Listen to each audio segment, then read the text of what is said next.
3, 2, 1.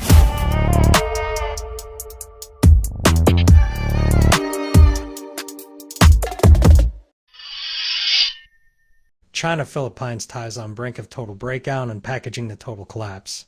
What began as a story of infrastructure cooperation has morphed into an epic tale of betrayal and confrontation, the once chummy relationship between Manila and Beijing giving way to escalating geopolitical rivalry.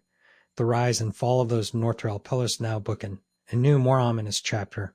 At the heart of the falling out is Beijing's assertion, through its 9-dash line, lately expanded to 10 dashes, that it owns nearly all of the South China Sea. Its expansive maritime claim has led China to encroach on waters over which the Philippines also claims sovereignty.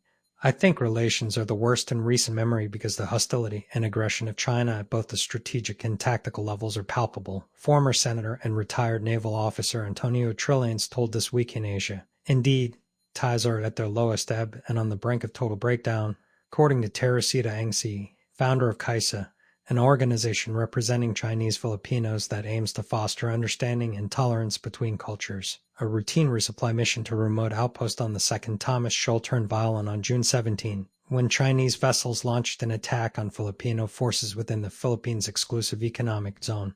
In the chaos, a Filipino Special Forces soldier lost his thumb after his boat was deliberately rammed by a Chinese Coast Guard vessel.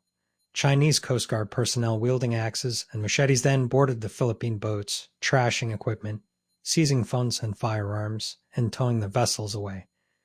A shocking escalation in the bitter territorial dispute over the strategic waterway. It wasn't the first time Chinese forces had disrupted a resupply mission to a grounded World Roman-era warship at Second Thomas Shoal that acts as a Philippine outpost in the South China Sea, previously resorting to ramming and water cannon attacks to block and impede operations.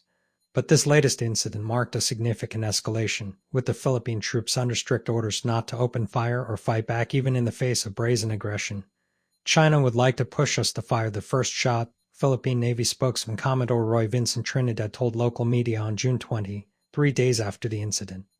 Beijing maintains that a secret agreement was made with a senior Philippine Navy officer regarding resupply missions to the ship, the BRPCR matter. But both President Ferdinand Marcos Jr. and the Navy officer involved have separately denied that any such agreement ever existed. Meanwhile, Chinese ships have been sailing into and through the Philippines' exclusive economic zone, including a 12,000-ton vessel dubbed the Monster, the world's largest Coast Guard ship. On June 25, Philippine Armed Forces spokesman Colonel Francel Margaret Padilla told the Inquirer newspaper that these Chinese ship movements are part of a broader pattern of intrusive patrols aimed at asserting unlawful claims within the Southeast Asian nations. It's clear China wants to grab our island territories and maritime zones. Retired Supreme Court Associate Justice and Maritime Rights Crusader Antonio Carpio told This Week in Asia, calling the June 17 incident a significant escalation. This is a higher level. It's the first time they've boarded our auxiliary ships, he said. India emphasizes respect for rules-based order, placeful dispute resolution amid Chinese aggression in South China Sea. Regarding Chinese aggressiveness in the South China Sea, the Ministry of External Affairs said that India has clarified its position several times as to how it looks at this situation and emphasized the importance of international law, respect for rules-based order, and peaceful resolution of disputes. When asked about India's position on the ongoing situation in the South China Sea, a spokesperson Randhir Jaiswal said that India opposes any actions that could destabilize the region, adding that they are inclined towards peaceful settlements of these disputes. We have on several occasions also clarified our position as to how we look at developments in that part of the world. We've always emphasized our adherence to international law, respect for a rules-based order, and the resolution of disputes in a peaceful manner, said Randhir Jaiswal while addressing a weekly press briefing on Friday. We also believe that there should not be any incident or approach that destabilizes the region. That is how we answer your question about the South China Sea and the developments that are happening in the South China Sea. We are inclined to be peaceful settlements of these people, he added. Meanwhile, in the briefing, Randhir Jaiswal also clarified regarding External Affairs Minister S. Jaishankar's and Chinese envoys' meetings and said that when foreign ministers visit India, they are called as a matter of courtesy, describing it as normal practice. Further, he also added that recently the High Commissioners in New Zealand and Kuwait and several other diplomats met with our foreign minister. When the foreign ministers come here, they are called as a matter of courtesy. This is a normal practice. The Chinese ministers came and called on the foreign minister. Apart from that, the High Commissioner in New Zealand, Kuwait, and many other countries met with the foreign minister of the foreign ministry, said ME. Recently, there was a violent clash between Chinese and Philippine sailors near the Second Thomas Shoal, about 200 kilometers away from Palawan Island. During that incident, the Chinese forces injured Filipino Navy personnel and damaged at least 2 military boats in the South China Sea. Additionally, the Filipino sailors also accused Chinese Coast Guards of stealing and damaging their equipment. The Jazeera report claimed, in response to this incident, Philippines President Ferdinand Marcos Jr. has said at the headquarters of Philippine South China Sea forces on Palawan Island that the nation would not be intimidated by Beijing's expansionist acts, Jazeera reported. Notably, the incidents of confrontations in the South China Sea have been continuing despite an international tribunal ruling its claim to have no legal basis in 2016. China has made expansionist claims over almost the entire South China Sea, claiming it to be under the 9-dash line. The same news report also claimed that the country has also built artificial islands and military outposts near the reef. Russia will resume short-range missile production. Russian President Vladimir Putin said on Friday that Russia should resume production of intermediate and shorter-range nuclear-capable missiles, and then consider where to deploy them after the United States brought similar missiles to Europe and Asia. Putin's move finally kills off all that remains from one of the most significant arms controls treaties of the Cold War amid fears that the world's two biggest nuclear powers could be entering a new arms race together with China.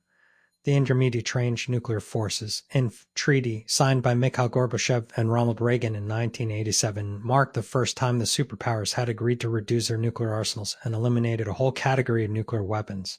The United States, under former President Donald Trump, formally withdrew from the INF Treaty in 2019 after saying that Moscow was violating the accord, an accusation the Kremlin repeatedly denied and dismissed as a pretext. Russia then imposed a moratorium on its own development of missiles previously banned by the INF Treaty. Ground-based ballistic and cruise missiles with ranges of 500 kilometers to 5,500 kilometers. Putin said Russia had pledged not to deploy such missiles, but that the United States had resumed their production, brought them to Denmark for exercises, and also taken them to the Philippines. We need to respond to this and make decisions about what we will have to do in this direction next. Putin was shown on state television telling Russia's Security Council, apparently, we need to start manufacturing these strike systems and then, based on the actual situation, make decisions about where, if necessary to ensure our safety, to place them, he said. Russia and the United States, by far the biggest nuclear powers, have both expressed regret about the disintegration of the tangle of arms control treaties which sought to slow the Cold War arms race and reduce the risk of nuclear war. Trump in 2018 said he wanted to terminate the INF Treaty because of what he said were years of Russian violations and his concerns about China's intermediate-range missile arsenal. Putin has said in the past that the U.S. withdrawal would trigger a new arms race. The United States publicly blamed Russia's development of the 9M ground-launched cruise missile, known in NATO as the SSE-8, as the reason for it leaving the INF Treaty. In his moratorium proposal, Putin suggested Russia could agree not to deploy the missiles in its Baltic coastal exclave of Kaliningrad. Since leaving the pact, the United States has tested missiles with a similar profile. Putin said earlier this month he could deploy conventional missiles within striking distance of the United States and its European allies if they allowed Ukraine to strike deeper into Russia with long-range Western weapons. Ukrainian President Zelenskyy drafting the comprehensive plan to end war with Russia. Ukrainian President Volodymyr Zelenskyy said that he's drawing up a comprehensive plan that will be supported by the majority of the world to end the war with Russia, reported Jazeera. It is very important for us to show a plan to end the war that will be supported by the majority of the world, the Ukrainian president, along with Slovenian President Nataša Pirc-Musar, said at a news conference in Kyiv on Friday. This is the diplomatic route we are working on, he added. Zelenskyy further said that there are no current negotiations between Ukraine and Russia. There are no current negotiations between Ukraine and Russia, and, based on public statements by Zelenskyy and Russian President Vladimir Putin, the two sides appear as far apart as ever when it comes to the terms of a potential peace settlement, reported Jazeera.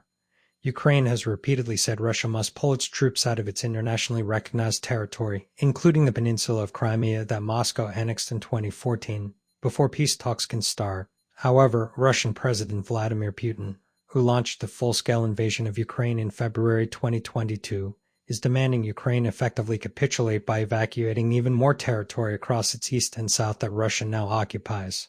Earlier this month, the Ukrainian president hosted a major international summit in Switzerland where Russia was not invited to rally support for Ukraine's position.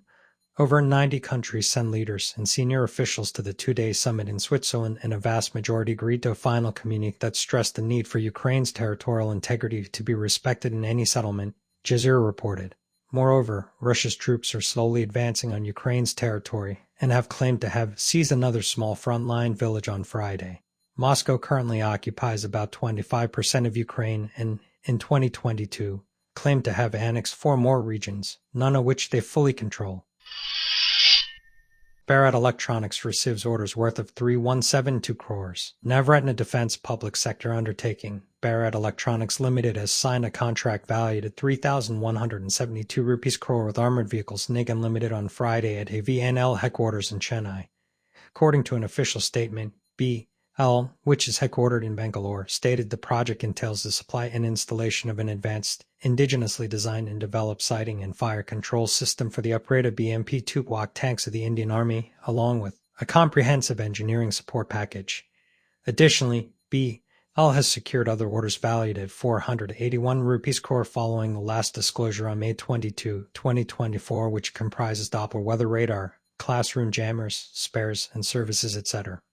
With these, BL has received accumulated orders totaling 4,803 rupees crore in the current financial year, it stated. That's it for today. Thank you so much for watching. See you in the next video. Till then, Jai Hind, Jai Bharat. 3, 2, 1.